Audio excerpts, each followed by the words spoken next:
നമസ്കാരം, C B മുളനിക്കാടാണ്. C കമ്പനിയുടെ മറ്റു വീഡിയോയിലേക്ക് എല്ലാവർക്കും സ്വാഗതം. ബാംഗ്ലൂർ എക്സിബിഷനിങ് അടുത്തു.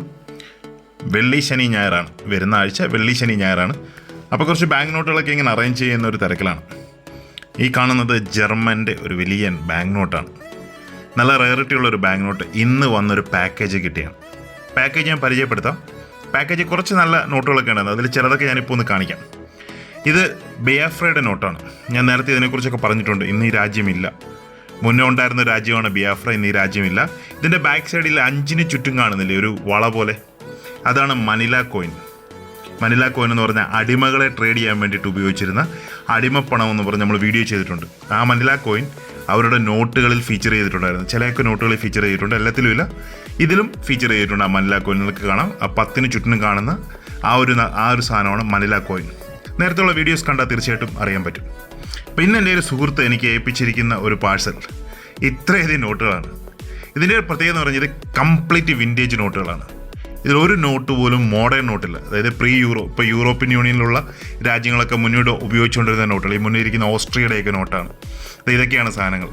കംപ്ലീറ്റ് ആയിട്ട് കിടക്കുന്നത് കാണാം. ഇതിൽ കുറേ കരീബിയൻ നോട്ടുകളുണ്ട്, കുറേ പ്രീ യൂറോപ്യൻ നോട്ടുകളുണ്ട്, വേൾഡ് വാർ പീരീഡിലുള്ള നോട്ടുകളുണ്ട്, ബ്രിട്ടീഷ് മാൾട്ട അങ്ങനെയൊക്കെയുള്ള നോട്ടുകളുണ്ട്. ഇത് സിമ്പിൾ വെച്ചിട്ട് കണ്ടുപിടിക്കുന്ന ആൻറ്റിഗോ അങ്ങനെയൊക്കെയുള്ള രാജ്യങ്ങളുടെ നോട്ടുകളാണ്. ബർമുഡയുടെ നോട്ടാണ് ഗ്രീൻ കളറിൽ കാണുന്നത്. ഇത് ആൻറ്റിഗോയുടെ $20. അടുത്തത് ഇംഗ്ലണ്ടിൻ്റെ പഴയ 10 പൗണ്ടിൻ്റെ ഒരു നോട്ടാണ്. ഇന്ന് ഈ നോട്ട് ഇപ്പോൾ ഉപയോഗത്തിലില്ലെന്നാണ് ഞാൻ കരുതുന്നത്. ഈ 10 പൗണ്ട് നോട്ടിൻ്റെ പുറകിലുള്ള ചിത്രം നിങ്ങൾക്ക് നോക്കിയാൽ കാണാം. ക്രിക്കറ്റാണ് ഫീച്ചർ ചെയ്തിരിക്കുന്നത്. അതിൽ നിങ്ങൾക്ക് കൃത്യമായിട്ട് കാണാം, ക്രിക്കറ്റാണ്. ഇനി മറ്റൊരു ചെറിയ പാക്കേജ് എനിക്ക് ഇന്ന് വന്നു. അതിൽ കുറച്ച് പഴയകാല മസ്കറ്റ് ആൻഡ് ഒമാൻ്റെ നാണയങ്ങളാണ്. അത് നല്ല പെർഫെക്റ്റ് കണ്ടീഷനിൽ, നല്ല കണ്ടീഷനുള്ള 4 മസ്കറ്റ് ആൻഡ് ഒമാൻ്റെ നാണയങ്ങൾ. ഇന്ന് നിങ്ങൾക്കറിയാം മസ്കറ്റ് ആൻഡ് ഒമാൻ എന്ന രാജ്യമില്ല, ഒമാൻ എന്ന പേരിലാണ് അത് അറിയപ്പെടുന്നത്. നേരത്തെ മസ്കറ്റ് ആൻഡ് ഒമാൻ എന്ന പേരിലായിരുന്നു. അപ്പോൾ അവിടുത്തെ ക്വാർട്ടർ അണ എന്ന നാണയമാണ്. അടുത്തതായിട്ട് ഞാൻ പരിചയപ്പെടുത്താൻ പോകുന്നത് വേറൊന്നുമല്ല, ഒരു ടോപ്പ് കണ്ടീഷനുള്ള തിരുവിതാംകൂറിൻ്റെ ക്വാർട്ടർ റുപ്പിയാണ്. ഇത് മറ്റൊരു ക്വാർട്ടറാണ്. Quarter rupee 1116. അത് മലയാള വർഷമാണ് 1116. 1116 ഒരു ബ്രില്യൻറ്റ് അൺസർക്കുലേറ്റഡ് ക്വാർട്ടർ റുപ്പിയാണ്. ഇതിൻ്റെ മാർക്കറ്റ് വില ഇന്നൊരു 15,000-20,000 രൂപ വരെ പോകാം.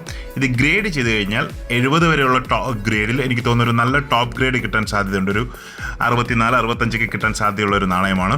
ഇതും ഇന്ന് എൻ്റെ കയ്യിൽ വന്ന് ചേർന്ന ഒരു നാണയമാണ്. അപ്പോൾ അതുകൊണ്ട് നിങ്ങളെ ഇന്ന് കാണിച്ചാണ്. ചിലപ്പോൾ ഇത് അടുത്ത തവണ പോകുമ്പോൾ ഗ്രേഡ് ചെയ്യാൻ കൊടുക്കും. ഇനി അടുത്തായിട്ട് നമ്മൾ സൈബീരിയ എന്ന് കേട്ടിട്ടുണ്ടാവും. സൈബീരിയ എന്ന് പറയുന്നത് റഷ്യയുടെ അങ്ങ് വളരെ ദൂരത്തുള്ള, റഷ്യയുടെ തന്നെ ഒരു പ്രദേശമാണ്. ഏറ്റവും കൂടുതൽ തണുപ്പുള്ള ഒരു പ്രദേശമാണ്. ആ സൈബീരിയയുടെ ഒരു കറൻസി നിങ്ങളെ പരിചയപ്പെടുത്തുകയാണ്. എനിക്ക് കുറച്ച് പഴയ സൈബീരിയൻ കറൻസികൾ കിട്ടി. അതിൽ 1919 റഷ്യ സൈബീരിയ ആയിട്ടൊരു വാർ ഉണ്ടായിരുന്നു. സ്വന്തം രാജ്യം തന്നെയാണ്, പക്ഷേ അവിടെ ലോക്കലായിട്ട് അവരൊരു ലോക്കൽ റീജിയണൽ വാർ ഉണ്ടായിരുന്നു. ആ ഒരു പീരീഡിലെ കറൻസിയാണ് നിങ്ങൾ ഈ കാണുന്നത്. വീഡിയോ കണ്ട എല്ലാവർക്കും ഒരുപാട് നന്ദി. എന്തെങ്കിലും സംശയങ്ങളുണ്ടെങ്കിൽ വാട്സപ്പ് മെസ്സേജ് ചെയ്യുക. Keep watching. Thank you very much.